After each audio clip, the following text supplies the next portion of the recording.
नमस्कार दोस्तों, current affair की श्रृंखला में आगे बढ़ते हुए आज हम 6 से 8 सितंबर तक का करंट अफेयर देखने वाले हैं। तो चलिए टॉपिक को शुरू करते हैं। सारा करंट अफेयर वन लाइनर रूप में है।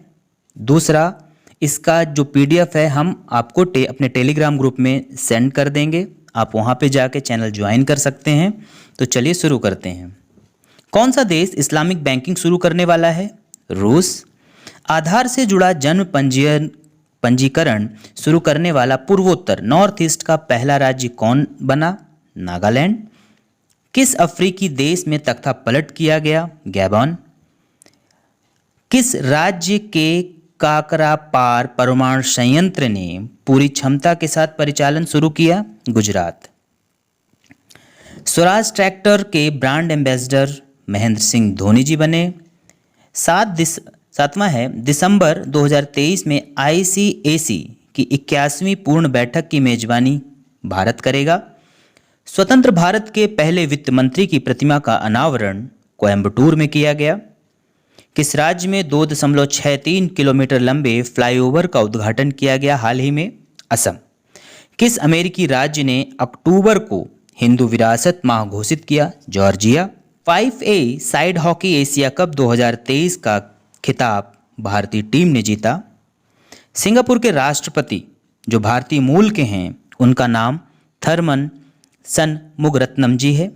2023 का दूसरा नौसेना कमांडर सम्मेलन नई दिल्ली में आयोजित किया जाएगा। जिम्बाब्वे के पूर्व दिग्गज क्रिकेटर हीथ स्ट्रीक का हाल ही में निधन हुआ। यूनिफाइड पेमेंट्स इंटरफेस यूपीआई ने हाल ही में भारत में कितने मासिक ट्रांजैक्शन का ऐतिहासिक रिकॉर्ड बनाया? ये तकरीबन 10 मिलियन से ऊपर का रहा। किस राज्य ने वर्ष 2024 में पहली बार जायद चैरिटी मैराथन की मेजबानी करेगा? केरल।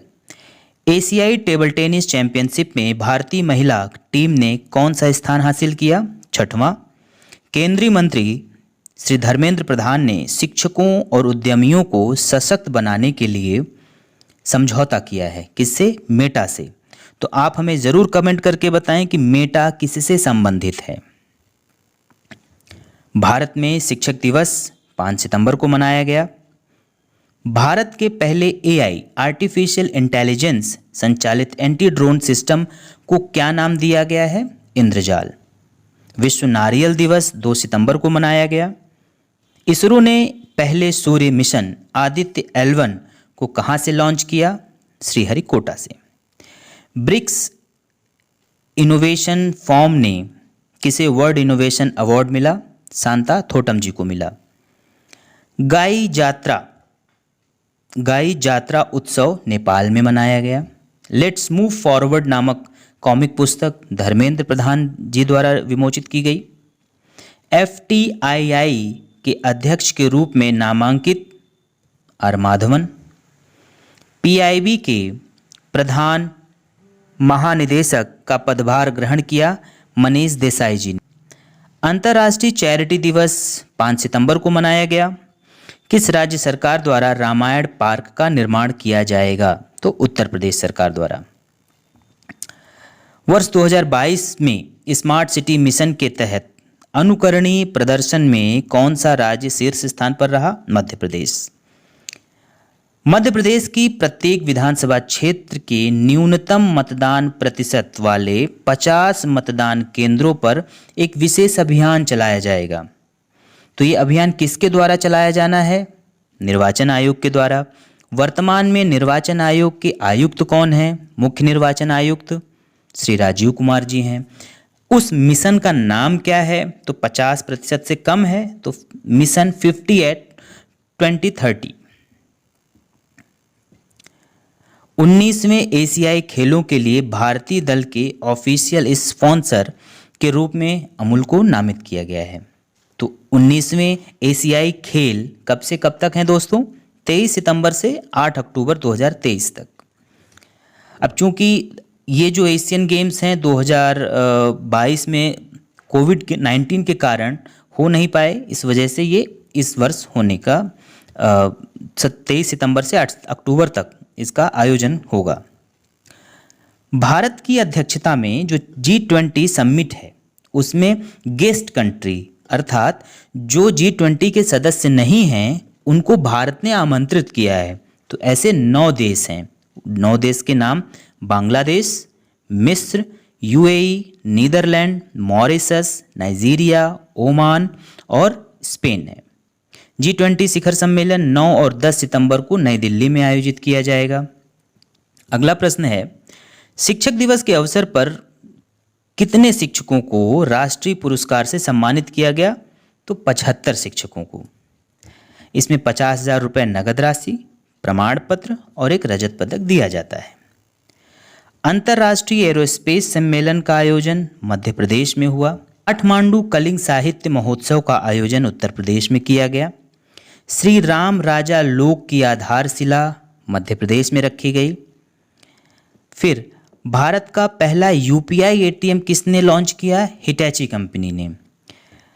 प्रदेश में सबसे अधिक आवास पूर्ण करने वाली पंचायत किस जिले से संबंधित है? तो खरगोन जिले से। एक बहुत ही महत्वपूर्ण प्रश्न, सांची बनी देश की पहली सोलर सिटी। मुख्यमंत्री श्री चौहान ने इसका लोकार्पण किया। सांची में 63 किलोवाट क्षमता के सौर संयंत्र घरेलू छत पर लगाए जाएंगे।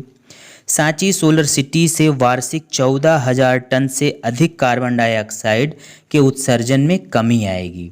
तो हमारे लिए गौरव की बात है। और सबसे महत्वपूर्ण, ये एग्ज़ाम पॉइंट ऑफ व्यू से सांची से इससे प्रश्न बनना निश्चित है। आगे बढ़ते हैं।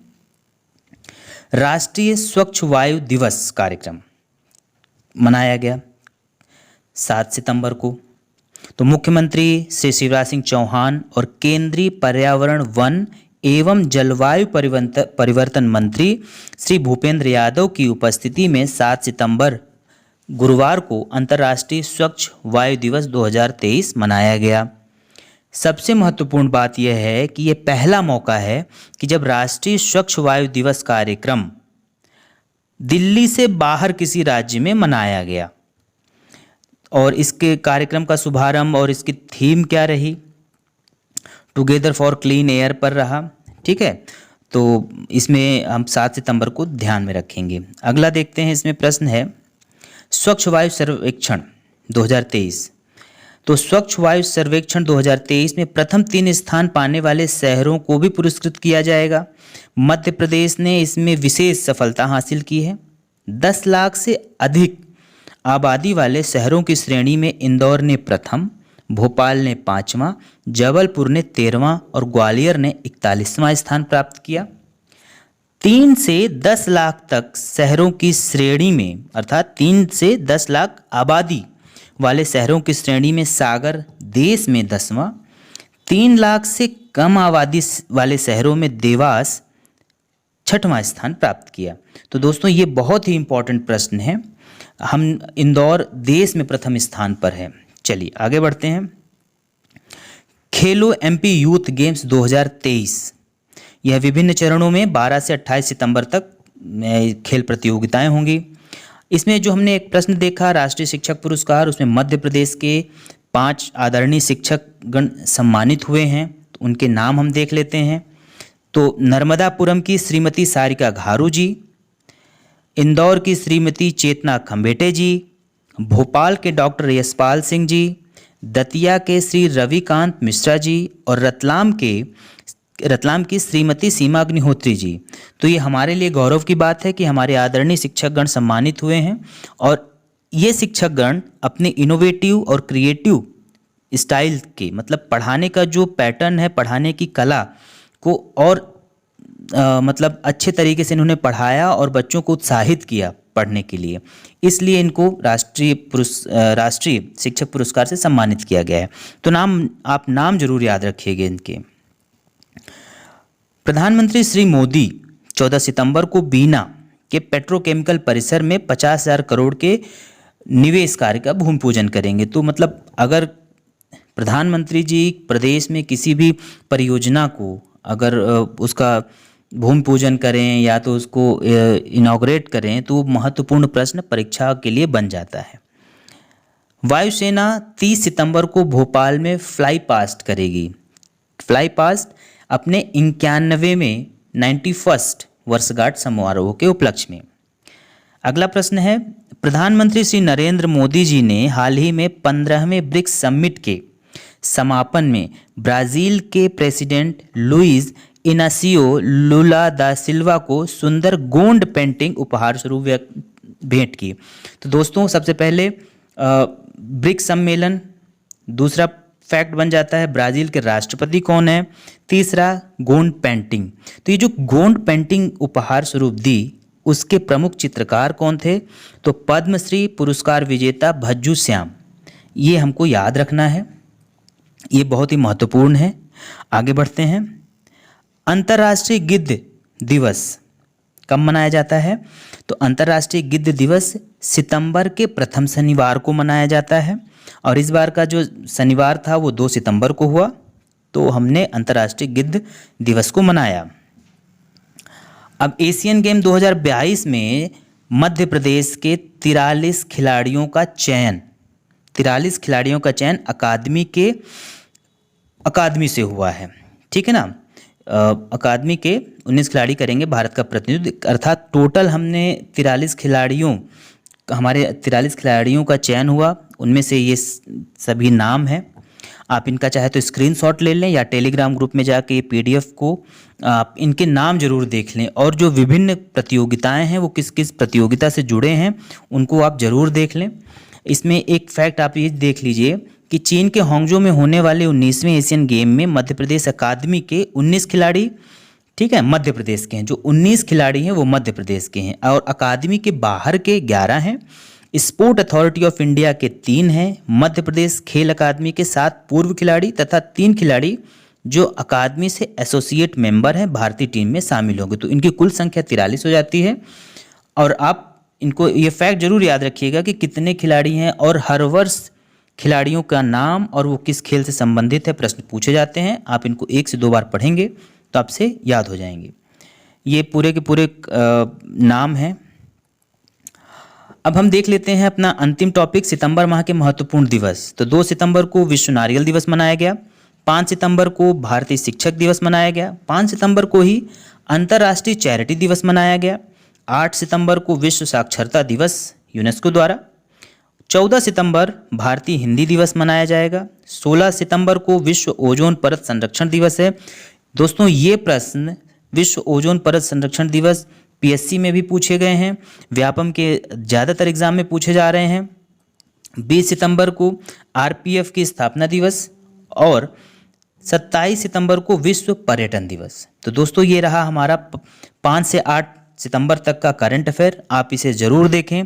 इसमें प्रमुखता से हमने मध्य प्रदेश को कवर किया है, एवं नेशनल और इंटरनेशनल न्यूज़ को भी इसमें अपडेट किया है। तो आप चैनल पर अगर नए हो तो प्लीज़ सब्सक्राइब करिएगा, और अपने दोस्तों में भी इसे शेयर करिएगा। कमेंट करके ये ज़रूर बताएं कि हमारा कंटेंट आपको कैसा लगा। धन्यवाद।